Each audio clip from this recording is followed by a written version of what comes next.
Hello friends, welcome to you success. आज की इस वीडियो में हम लोग UP triple S C PET परीक्षा के लिए घटना सीरीज के अंतर्गत भारतीय अर्थव्यवस्था के सेक्शन को देखेंगे। और आज हम लोग भारतीय अर्थव्यवस्था में केंद्रीय बजट और उत्तर प्रदेश के बजट को पढ़ेंगे। तो चलिए आज का वीडियो शुरू करते हैं। तो आज सबसे पहले हम लोग केंद्रीय बजट 2023-24 को देखेंगे। तो केंद्रीय बजट 2023-24 के अंतर्गत पहला पॉइंट है, 1 फरवरी 2023 को वित्त मंत्री निर्मला सीतारमण द्वारा संसद में प्रस्तुत बजट 21वीं सदी के नए दशक का तीसरा तथा अमृतकाल का पहला आम बजट है, जो विकसित भारत के विराट संकल्प को पूरा करने के लक्ष्य की दिशा में अग्रसर है। इसके बाद अगला पॉइंट है, इस बजट का लक्ष्य समग्र व दीर्घकालिक दृष्टिकोण के साथ बीते 9 वर्षों में तैयार की गई नींव को मजबूती देते हुए अब सप्तर्षि अर्थात 7 प्राथमिकताओं पर आगे बढ़ना है। तो बजट 2023-24 के अंतर्गत 7 प्राथमिकताओं पर ध्यान दिया गया है, जिन्हें सप्तर्षि का नाम दिया गया है। अगला पॉइंट है, चालू वित्त वर्ष में भारतीय अर्थव्यवस्था की आर्थिक वृद्धि दर 7% होने का अनुमान लगाया गया है, जो सभी प्रमुख अर्थव्यवस्थाओं में सर्वाधिक है। तो बजट के अनुसार आर्थिक समृद्धि कितनी होगी? 7%। अगला पॉइंट है, कोविड-19 महामारी के दौरान सरकार द्वारा 80 करोड़ से अधिक लोगों के लिए 28 महीनों हेतु मुफ्त खाद्यान्न आपूर्ति करने की योजना के साथ सुनिश्चित किया गया कोई भूखा न सोए। अगला पॉइंट है, अपने इसी प्रतिबद्धता को जारी रखते हुए खाद्य एवं पोषणगत सुरक्षा सुनिश्चित करने हेतु सरकार द्वारा पीएम गरीब कल्याण अन्न योजना PMGKAY के अंतर्गत अगले 1 वर्ष हेतु सभी अंत्योदय और प्राथमिकता प्राप्त परिवारों को मुफ्त खाद्यान्न की आपूर्ति करने की योजना को 1 जनवरी 2023 से लागू किया गया है। अगला पॉइंट है, विगत 9 वर्षों में प्रति व्यक्ति आय दोगुनी से भी अधिक होकर 1.97 लाख रुपए हो गई है। तो वर्तमान में भारत में प्रति व्यक्ति आय कितनी है? 1.97 लाख रुपए। अगला पॉइंट है, साथ ही इन 9 वर्षों में भारतीय अर्थव्यवस्था का आकार भी बढ़ा है और यह विश्व की 10वीं सबसे बड़ी अर्थव्यवस्था से विश्व की 5वीं सबसे बड़ी अर्थव्यवस्था बन गई है। तो वर्तमान में भारतीय अर्थव्यवस्था कौन से नंबर पे है? तो यह 5वें नंबर पे है, यह 5th लार्जेस्ट इकोनॉमी है। अगला पॉइंट है, सरकार द्वारा आर्थिक एजेंडे में 3 चीज़ों पर ध्यान केंद्रित किया गया है।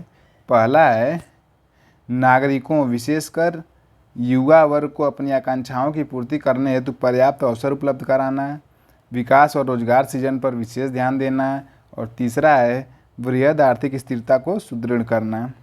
इसके बाद अगला पॉइंट है, भारत @ 100 तक की यात्रा में अमृत काल के दौरान निम्नलिखित 4 मौके रूपांतरकारी हो सकते हैं। पहला है, महिलाओं का आर्थिक सशक्तिकरण। दूसरा है, PM विश्वकर्मा कौशल सम्मान, जिसे PM विकास भी कहते हैं। और इसके बाद है तीसरा, पर्यटन। चौथा है, हरित विकास ग्रीन ग्रोथ। इसके बाद अगला पॉइंट है, बजट की प्राथमिकताएं। तो बजट में कौन कौन सी प्राथमिकताएं निश्चित की गई हैं, उनको देखते हैं। तो प्रस्तुत बजट में 7 प्राथमिकताओं को अपनाया गया है, जो एक दूसरे का संपूर्ण तथा अमृतकाल के दौरान मार्गदर्शन करते हुए सप्तर्षि की भांति काम करेंगी। ये 7 प्राथमिकताएं निम्न हैं। तो सबसे पहली प्राथमिकता है समावेश विकास, इंक्लूसिव डेवलपमेंट। दूसरा है अंतिम छोर तक पहुंचना, रीचिंग द लास्ट माइल। तीसरा है अवसंरचना और निवेश, इंफ्रास्ट्रक्चर एंड इन्वेस्टमेंट। चौथा है सक्षमता को सामने लाना, अनलीशिंग द पोटेंशियल। पांचवा है हरित विकास ग्रीन ग्रोथ। छठा है युवा शक्ति यूथ पावर। सातवां है वित्तीय क्षेत्र फाइनेंशियल सेक्टर। इसके बाद अगला पॉइंट है, भारत दुनिया का सबसे बड़ा श्री अन्न उत्पादक देश तथा दूसरा सबसे बड़ा श्री अन्न निर्यातक देश है। श्री अन्न का मतलब है मोटा अनाज। तो भारत विश्व में मोटे अनाज का सबसे बड़ा उत्पादक है और सबसे बड़ा निर्यातक भी है। अगला पॉइंट है, भारत को श्री अन्न के लिए वैश्विक केंद्र बनाने हेतु भारतीय बाजरा अनुसंधान संस्थान हैदराबाद को उत्कृष्टता केंद्र के रूप में बढ़ावा दिया जाएगा। तो भारतीय बाजरा अनुसंधान संस्थान कहाँ पर स्थित है? यह हैदराबाद में स्थित है। अगला पॉइंट है, कृषि ऋण से संबंधित। कृषि ऋण के लक्ष्य को पशुपालन, डेयरी तथा मत्स्य पालन पर ध्यान केंद्रित करते हुए 20 लाख करोड़ रुपए तक बढ़ाया जाएगा। अगला पॉइंट है सिकल सेल एनीमिया उन्मूलन मिशन। वर्ष 2047 तक सिकल सेल एनीमिया के उन्मूलन हेतु एक मिशन की शुरुआत की जाएगी। तो सिकल सेल एनीमिया के उन्मूलन का लक्ष्य कब तक रखा गया है? वर्ष 2047 तक। इसके बाद अगला पॉइंट है प्रभावी पूंजीगत व्यय। केंद्र के प्रभावी पूंजीगत व्यय इफेक्टिव कैपिटल एक्सपेंडिचर का बजट 13.7 लाख करोड़ रुपए होगा, जो जीडीपी का 4.5% होगा। अगला पॉइंट है ई न्यायालय। न्याय के प्रशासन में दक्षता लाने हेतु 7,000 करोड़ रुपए के परिव्यय से ई न्यायालय परियोजना का चरण 3 शुरू किया जाएगा। इसके बाद है अगला पॉइंट मिस्टी। वनरोपण में भारत को मिली सफलता के आधार पर तटीय रेखा के साथ साथ लवण भूमि पर जहां भी व्यवहार्य हो मैंग्रोव पौधरोपण के लिए तटीय पर्यावास और ठोस आमदनी के लिए मैंग्रोव पहल, mangrove initiative for shore line habitats and tangible incomes MISHTI की शुरुआत की जाएगी। तो मिस्टी योजना का संबंध किसके साथ है? मैंग्रोव वनों से संबंधित है। अगला पॉइंट है अमृत धरोहर।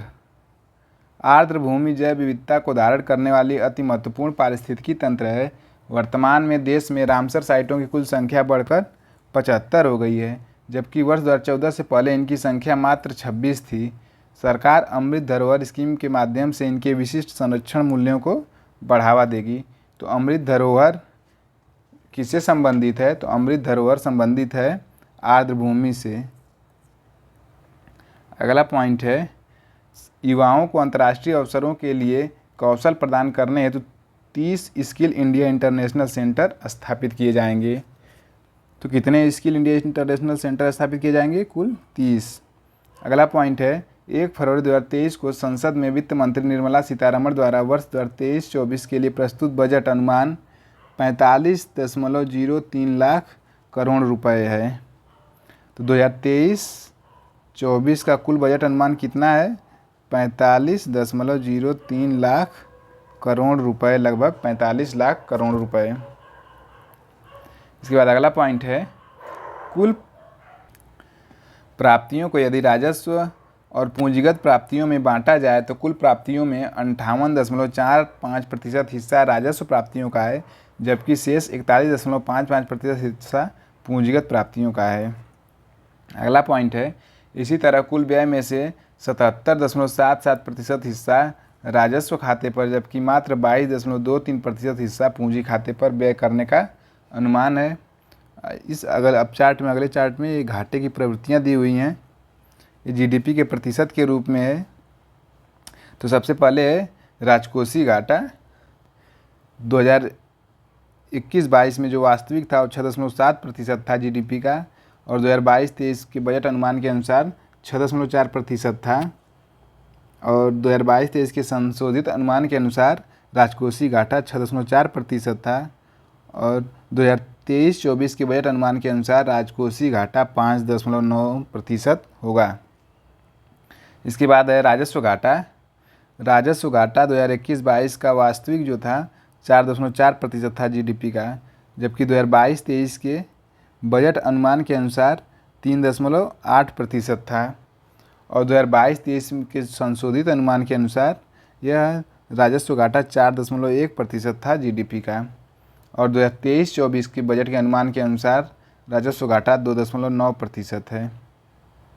इसी तरह प्राथमिक घाटा 2021-22 वास्तविक 3.3%, बजट अनुमान 2022-23 के अनुसार प्राथमिक घाटा 2.8%, और संशोधित अनुमान 2022-23 के अनुसार प्राथमिक घाटा 3%, और 2023-24 के बजट अनुमान के अनुसार प्राथमिक घाटा 2.3% है जीडीपी का।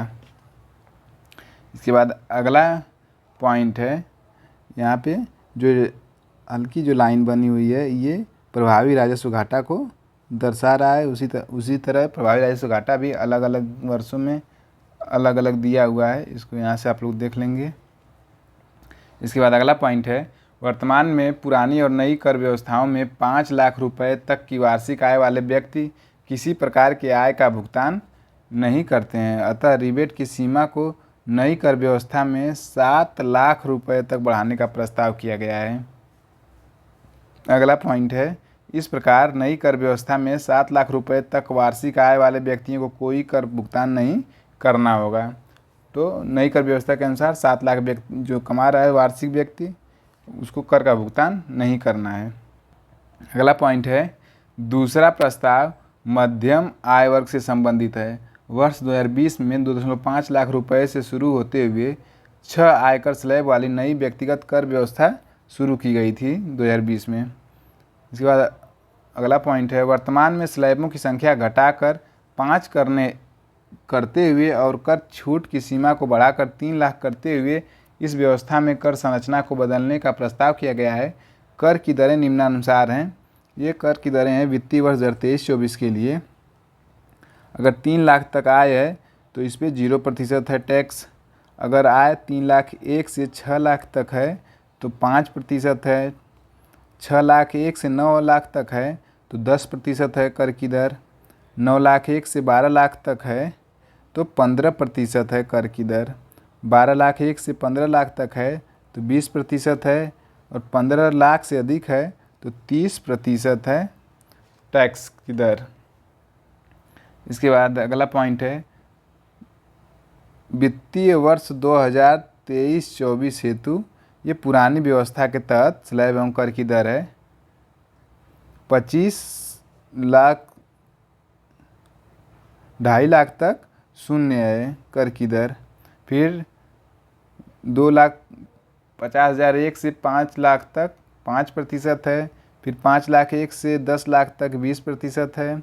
10 लाख 1 से ऊपर है तो 30% है कर की दर। ये कर की दर जो दी हुई है ये सब पुरानी व्यवस्था के तहत है वित्तीय वर्ष 2023-24 के लिए। इसके बाद है, एक कर प्राप्तियों की प्रवृत्ति दिया हुआ है जीडीपी के प्रतिशत के रूप में अलग अलग वर्षों में। 2021-22 में कितना थी, 2022-23 के बजट अनुमान कितना था, 2022-23 में संशोधित अनुमान के अनुसार कितना था, 2023-24 के बजट अनुमान के अनुसार कितनी है। तो इस समय अगर 2023-24 के बजट अनुमान के अनुसार देखा जाए तो सकल कर प्राप्ति जीडीपी का 11.1% है। अब अगला पॉइंट है, बजट अनुमान 2023-24 में प्रमुख योजनाओं के लिए आवंटन। तो इस तालिका में योजना का नाम दिया गया है और उस पर कितना बजट अलॉट किया गया है उसके बारे में दिया गया है। ये सभी बजट करोड़ों रुपए में है। तो सबसे पहली योजना है महात्मा गांधी राष्ट्रीय ग्रामीण रोजगार गारंटी कार्यक्रम, जिसे मनरेगा के नाम से भी जाना जाता है। इसके लिए 2022-23 के संशोधित अनुमान 89,400 करोड़ रुपए हैं और 2023-24 के बजट अनुमान के अनुसार यह है 60,000 करोड़ इसमें अलॉट किया गया है। फिर है अगली योजना राष्ट्रीय स्वास्थ्य मिशन। राष्ट्रीय स्वास्थ्य मिशन के तहत 2022-23 का संशोधित अनुमान है 33,708 करोड़ और 2023-24 के बजट अनुमान के अनुसार 36,785 करोड़ रुपए दिए गए हैं। जल जीवन मिशन को 2022-23 के संशोधित अनुमान के अनुसार 55,000 इस पर खर्चा हुआ और जो 2023-24 का अनुमान है बजट अनुमान, उस पर 70,000 करोड़ रुपए खर्च होंगे। राष्ट्रीय शिक्षा मिशन 2022-23 के संशोधित बजट है 32,612 करोड़ और 2023-24 का जो बजट अनुमान है वह है 38,953 करोड़। प्रधानमंत्री ग्राम सड़क योजना पे 2023-24 के बजट में 19,000 करोड़ रुपए दिए गए हैं। पीएम किसान को लिए 6,000 करोड़ रुपए दिए 60,000 करोड़ रुपए दिए गए हैं। आत्मनिर्भर भारत रोजगार योजना को 2,273 करोड़ रुपए दिए गए हैं। प्रधानमंत्री आवास योजना को 79,590 करोड़ रुपए दिए गए हैं। अब हम लोग उत्तर प्रदेश के बजट को देखेंगे। उत्तर प्रदेश बजट अनुमान 2023-24। तो उत्तर प्रदेश के बजट के में सबसे पहला पॉइंट है 22 फरवरी 2023 को उत्तर प्रदेश सरकार के वित्त मंत्री सुरेश कुमार खन्ना द्वारा वित्तीय वर्ष 2023-24 के लिए बजट अनुमान प्रस्तुत किया गया। अगला पॉइंट है 6.9 लाख करोड़ रुपए से अधिक का यह बजट अनुमान $1 ट्रिलियन की अर्थव्यवस्था के लक्ष्य को हासिल करने की दिशा में एक सधा हुआ कदम है। तो उत्तर प्रदेश का बजट कितना था, 6.9 लाख करोड़ रुपए। अगला पॉइंट है बजट में युवाओं के लिए नई योजनाएं शामिल की गई हैं जो रोजगार बढ़ाने के साथ ही प्रदेश की अर्थव्यवस्था को और मजबूती देंगी। अगला पॉइंट है त्वरित सर्वसमावेशी विकास को समर्पित यह बजट अनुमान 6,90,242.43 करोड़ रुपए का है। अब तक का सबसे बड़ा बजट है यूपी का तथा अमृतकाल का पहला बजट अनुमान है जिसमें केंद्र में आत्मनिर्भर उत्तर प्रदेश है। अगला पॉइंट है बजट में 32,721.96 करोड़ रुपए की नई योजनाएं सम्मिलित की गई हैं। विगत कुछ वर्षों में उत्तर प्रदेश सरकार का बढ़ता बजट आकार लगभग निम्न है, करोड़ रुपए में दिया गया है। तो पहले व्यय दिया गया है, बजट में कुल 6,90,242.43 करोड़ रुपए व्यय अनुमानित हैं जिसमें से 5,02,354.01 करोड़ रुपए राजस्व लेखा व्यय तथा 1,87,888.42 करोड़ रुपए पूंजी लेखे का व्यय है। तो राजस्व व्यय कितना है? राजस्व व्यय है 5,02,354.01 करोड़ रुपए और पूंजीगत व्यय है 1,87,888.42 करोड़ रुपए। और बजट प्राप्तियां यहाँ पे दिया हुआ है। बजट अनुमान 2023-24 में सरकार द्वारा कुल 6,83,292.74 करोड़ रुपए प्राप्तियों का अनुमान है। इसके बाद अगला पॉइंट है इन कुल प्राप्तियों में 5,70,865.66 करोड़ रुपए राजस्व प्राप्तियां हैं तथा 1,12,427.08 करोड़ रुपए यह पूंजीगत प्राप्तियां हैं। इसके बाद अगला पॉइंट है राजस्व प्राप्तियों में कर राजस्व का अंश 4,45,871.59 करोड़ रुपए है जिसमें स्वयं का कर राजस्व 2,62,634 करोड़ रुपए है तथा केंद्रीय करों में राज्य का अंश 1,83,237.59 करोड़ रुपए है। फिर दिया हुआ है ये सरकार का बजट दिया हुआ है अलग अलग वर्षों में 2017-18 में कितना था, 2018-19 में, 2021-22, 22-23, 23-24 में सबका अलग अलग बजट दिया हुआ है। इसके बाद है राजस्व बचत। राजस्व बचत 6,65,511.65 करोड़ रुपए अनुमानित है। 68,511.65 करोड़ रुपए। राजकोषीय घाटा कितना होगा? राजकोषीय घाटा 84,883.16 करोड़ रुपए अनुमानित है जो वर्ष 2023-24 के लिए अनुमानित सकल राज्य घरेलू उत्पाद का 3.48% है। तो यूपी का राजकोषीय घाटा राज्य घरेलू उत्पाद का 3.48% है। इसके बाद यहाँ पे दिया हुआ है उत्तर प्रदेश सरकार के वर्ष 2023-24 के बजट अनुमान के दौरान स्रोतों से प्राप्त होने वाली संसाधनों की संरचना एवं व्यय। तो उत्तर प्रदेश के बजट में रुपया कहाँ से आता है वो दिया हुआ है। तो सबसे अधिक जो आता है स्वयं का कर राजस्व से आता है 38.8%। इसके बाद आता है केंद्रीय करों में राज्यांश 27%, ये दूसरे नंबर पे है। फिर तीसरे नंबर पे है केंद्र सरकार से सहायता अनुदान, ये 14.9% है। फिर चौथे स्थान पे है लोक ऋण, ये 14.6% है। उसके बाद हैं करेत्तर राजस्व 3.5%। फिर है लोक लेखा शुद्ध 0.8%। फिर है ऋण और अग्रिम वसूली 0.4%। तो उत्तर प्रदेश सरकार को बजट में जो जो भी प्राप्तियाँ होंगी वो इन क्षेत्रों से इतने इतने प्रतिशत में प्राप्त होंगी। उसके बाद उत्तर प्रदेश सरकार खर्चा कहाँ करेगी? तो रुपया जाता कहाँ पे है? तो रुपया सर्वाधिक जो उत्तर प्रदेश सरकार खर्च करती है वो करती है अन्य राज्य पूंजीगत परिव्यय में 21.7%। उसके बाद दूसरे नंबर पे खर्च करती है वेतन सरकारी कर्मचारियों के 12.7%। फिर पेंशन पे 12.1% खर्च करती है। फिर सहायता अनुदान पे 9.2% खर्च करती है। ब्याज भुगतान में 7.4% खर्च करती है। और इसी तरह अलग अलग सब्सिडी 3.9% है। स्थानीय निकायों को समनुदेशन 3.5% है। ऋणों का प्रतिदान 3.1% है। ऋण एवं अग्रिम 1.4% है। तो इस प्रकार से हम लोगों ने देखा कि उत्तर प्रदेश के बजट में रुपया कहाँ से आएगा और कहाँ पे खर्च किया जाएगा उसको। अब इसके बाद है बजट घोषणाएं 2023-24 के लिए उत्तर प्रदेश बजट की। तो देश की जीडीपी में उत्तर प्रदेश का योगदान कितना है? 8% है। तो देश की जीडीपी में उत्तर प्रदेश का योगदान 8% है। अगला पॉइंट है, उत्तर प्रदेश देश का सबसे बड़ा उपभोक्ता एवं श्रम बाजार है।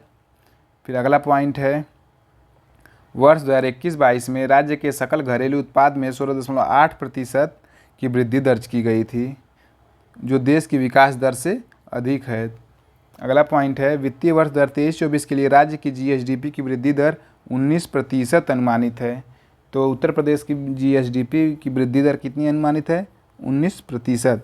वर्ष 2017 से पूर्व राज्य की बेरोजगारी दर 14.4 थी, वर्तमान में यह घटकर 4.2% हो गई है।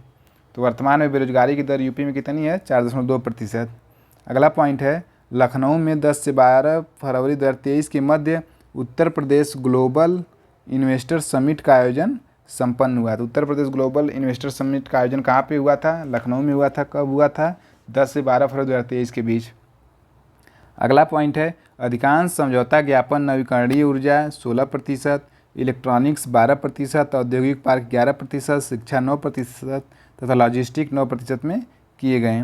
इसके बाद अगला पॉइंट है, 1 दिसंबर 2022 से 30 नवंबर 2023 तक देश में G20 देशों के समूह की होने वाली बैठकों में से 11 बैठकें उत्तर प्रदेश के 4 शहरों लखनऊ, आगरा, वाराणसी, ग्रेटर नोएडा में आयोजित होंगी।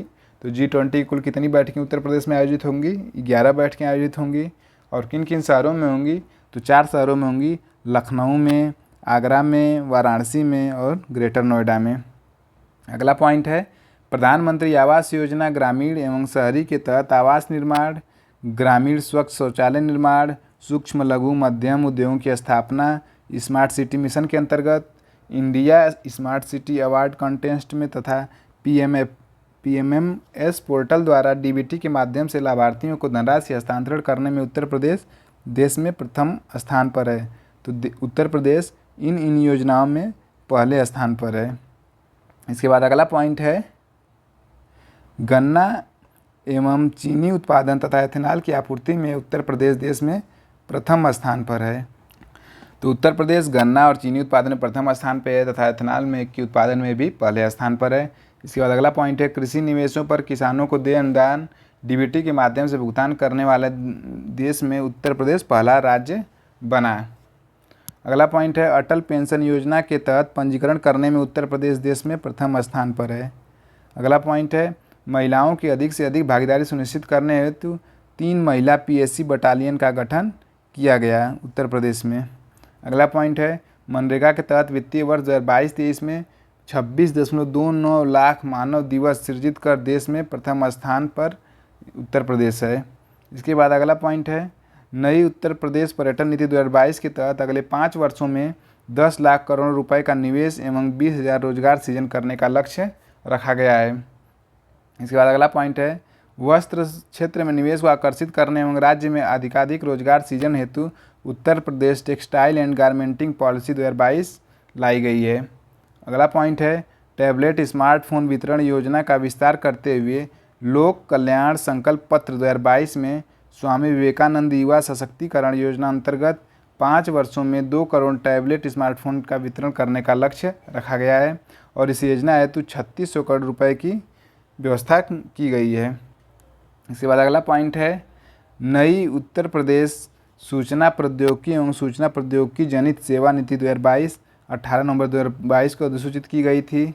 इसके अंतर्गत 5,000 करोड़ रुपए का निवेश अनुमानित किया गया है और इसके में 50,000 प्रत्यक्ष एवं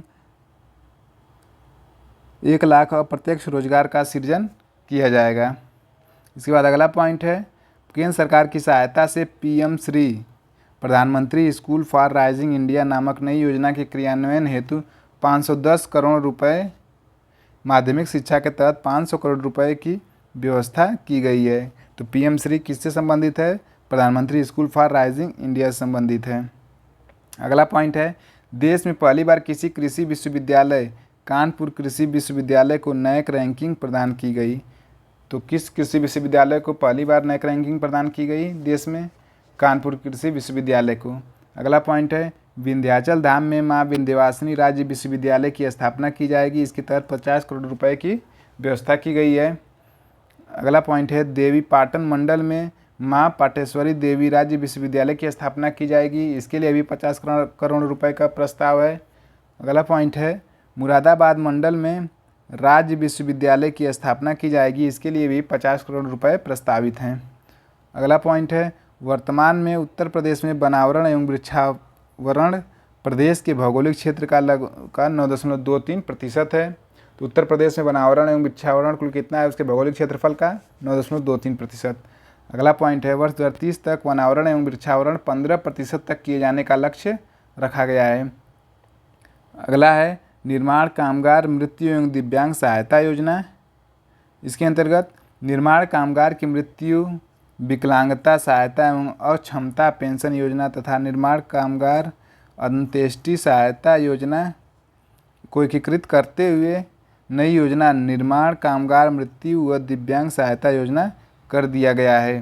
तो इस नई योजना का नाम क्या रखा गया है, निर्माण कामगार मृत्यु व दिव्यांग सहायता योजना। इसमें कौन कौन सी योजनाओं को शामिल किया गया है, जैसे पहली योजना है निर्माण कामगार की मृत्यु, विकलांगता सहायता एवं अक्षमता पेंशन योजना, और दूसरी योजना है निर्माण कामगार अंत्येष्टि सहायता योजना। इन दोनों को मिलाकर निर्माण कामगार मृत्यु व दिव्यांगता सहायता योजना बनाई गई है। इसके तहत अगला पॉइंट है दुर्घटना में मृत्यु होने पर 5 लाख रुपए, जो 5 वर्ष तक मासिक किस्त के रूप में, सामान्य मृत्यु पर 2 लाख रुपए 2 वर्ष तक मासिक किस्त के रूप में तथा अंत्येष्टि हेतु 25,000 रुपये एकमुश्त देय हैं। तो आज की इस वीडियो को हम लोग यहीं पे समाप्त करते हैं। आशा करता हूँ आप लोगों को केंद्रीय बजट और उत्तर प्रदेश बजट पर पर्याप्त जानकारी प्राप्त हो गई होगी। आशा करता हूँ आप लोगों को वीडियो पसंद आया होगा। धन्यवाद।